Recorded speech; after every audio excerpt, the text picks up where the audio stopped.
Hi friends, இன்னைக்கு நம்ம plus sideல quad set பாக்குறோம். First பாக்குறது ராமர் green கலர்ல.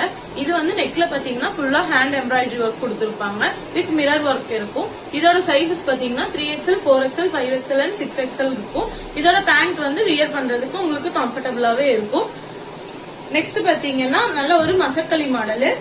இதோட ஷால் வந்து நெட்டட் டைப்ல வந்துரும். இதோட குர்த்திஸ் வந்துட்டு ஃபுல்லா எம்ப்ராய்டரி ஒர்க் வந்துருக்கும், சீக்வன்ஸ் ஒர்க் கொடுத்திருப்பாங்க. இது வந்து ஒரு பேனல் கட்டு லாங்கா வந்துரும். கீழேயும் பார்டர் வச்சிருக்கும். இதுவும் வேணுங்கிறவங்க ஸ்கிரீன்ஷாட் பண்ணி டிஎம் பண்ணுங்க. நெக்ஸ்ட் பாத்தீங்கன்னா நல்ல ஒரு ரெட் கலர்ல இது லாங் அம்பர்லா மேக்ஸி. இதுலயும் மிரர் ஒர்க் வச்சிருக்கும், எம்ப்ராய்டரி ஒர்க் கொடுத்திருப்பாங்க. நெக்ஸ்ட் பாத்தீங்கன்னா நல்ல ஒரு ஒயிட் கலர்ல இது வந்து ஃபுல்லா எம்ப்ராய்டரி ஒர்க், நெக்கு கிட்ட வந்துட்டு லேஸ் ஒர்க் கொடுத்திருப்பாங்க. கீழே ஃபுல்லா ஃபிளவர் டிசைன்ஸ் கொடுத்திருப்பாங்க.